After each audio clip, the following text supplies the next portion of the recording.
Assalamualaikum, perkenalkan nama saya, Irnawati, calon guru penggerak, Angkatan 11, Kabupaten Pacitan.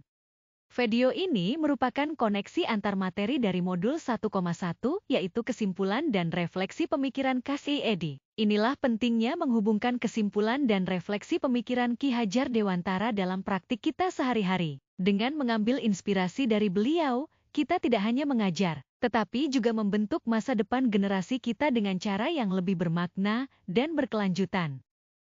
Sebelum mempelajari pemikiran Ki Hajar Dewantara, KHD, pandangan saya tentang murid sangat sederhana dan konvensional. Saya berpikir bahwa murid itu seperti kertas kosong yang bisa diisi apa saja oleh guru. Selain itu, saya menganggap bahwa setiap murid memiliki standar pengetahuan yang sama dan gaya belajar yang serupa. Pandangan ini membuat saya melihat proses pendidikan sebagai sesuatu yang satu arah dan seragam, tanpa mempertimbangkan keunikan dan potensi masing-masing murid. Sebelum mempelajari metode pembelajaran Ki Hajar Dewantara, KVD, pembelajaran di kelas saya cenderung berpusat pada guru. Model pembelajarannya itu-itu saja, dengan target yang sama untuk semua murid. Fokus utama adalah pada materi dan pencapaian target kurikulum. Akibat dari pola pikir ini, saya lebih banyak menuntut daripada menuntun murid-murid saya.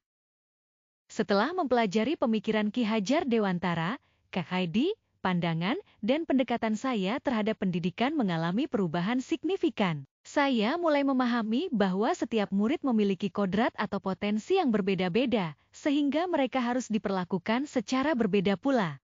Pembelajaran pun harus memperhatikan perbedaan yang ada pada murid, seperti gaya belajar, kemampuan awal, dan lain-lain.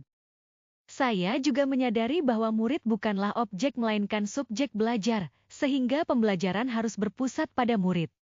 Dengan demikian, saya menjadi lebih sabar dalam menghadapi berbagai tingkah laku murid yang unik-unik. Semangat saya dalam mempelajari berbagai praktik baik pembelajaran yang berpusat pada murid pun semakin meningkat. Selain itu, saya berusaha menjadi pribadi yang patut diteladani oleh murid, menginspirasi mereka melalui tindakan dan sikap saya sehari-hari.